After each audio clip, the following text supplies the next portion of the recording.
Halfway through the Steel Timber Sports Collegiate Challenge presented by Ram. And NC State's Josh Hussey is tied for second place, Ram overall points. He steps in to face Louisiana Tech's Jim Grant in a physically demanding event, the single buck. Look at the noodles pouring out of that saw. It's cutting you. No wonder Logan Scarborough can pull it. Jim Grant got decent technique, but he's using a two-man saw, not very aggressive. He's going to be there for a while. Josh Hussey will take over the lead with authority if he cuts a clean disc. This is the danger zone right here in the bottom. Littlewood holding the saw. Beautiful finish, a fist in the air. You got to love that celebration, and he earned it. He's in the number 2 spot overall now, right, Kevin, by 3 points, I believe? Currently the number 2 spot in Ram overall points, just posted somewhere around a 22-second time in this single buck event, and I don't know if anybody's going to touch that time.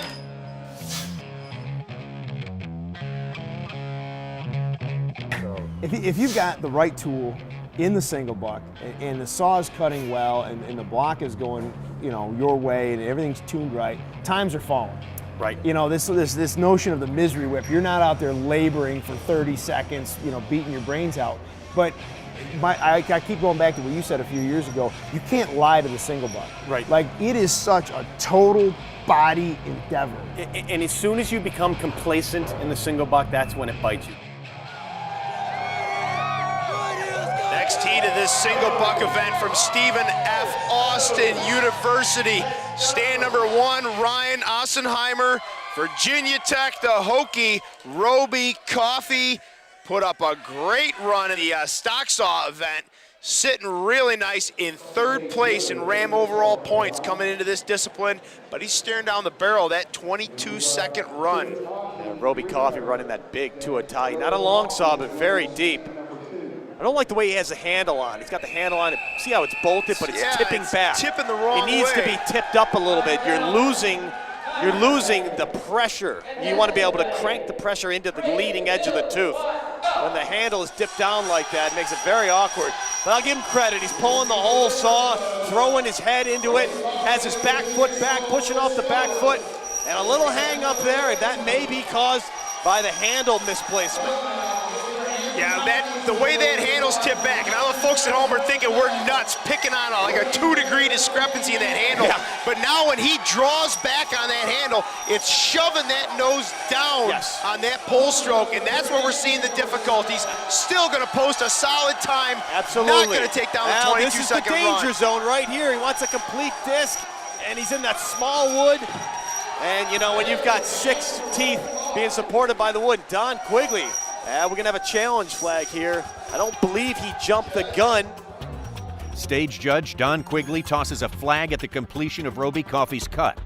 A DQ in the single buck would end Coffey's hopes to advance to the finals. Had a little pull. Right on the body, the saw didn't do that. After reviewing the start judge's rule, Roby Coffey did not jump the gun. And his time is good enough for second place in the single buck. Sitting first in Ram overall points, the University of Tennessee's Jack Lipkin must best a time of 38 seconds if he wants to maintain his overall lead. And here comes our number 1 man, Jack Lipkin from the University of Tennessee. He is going to be gunning for that 22-second time. Dave, I'm a little concerned, though. He's kind of setting up a little bit steep. Nose down, tail up. He's up there rocking back and forth like he just cannot wait for that gun to go off. Yeah, you're right, he's steep, but he's going to have to just take advantage of that steepness, cut as much firewood as he can on that push. He's chasing 22 seconds, and he was tight on that go there. Not bad, he's going to adjust to this steep angle. He's got a good speed going. Saw's not cutting a pile of wood. I don't see him winning this event, but he needs to protect that lead. He's got a 3-point lead. Now he's in the big wood.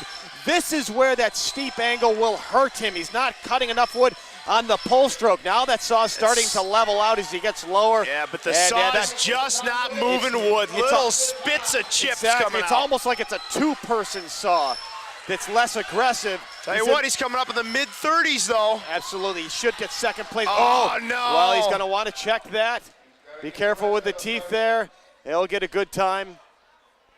That's uncuttable. I don't know Yeah, how they're like, going to again, rule I'd on say, that. Rich Hallett's going to have to bring his forensics analysis in on this one to see if he's cut a complete disc. I don't know if it's bad news or good news for Jack Larkin from the University of Tennessee. 52 seconds was his time with all the messing around, going back to get that last little bottom bit. It put him way back in the pile and left the door wide open for Josh Huzzy from North Carolina State University. Tough, Rick. It happens. Just got to be aware and finish. Disappointing finish in the single buck. Tennessee's Jack Lipkin falls from the top spot in Ram overall points.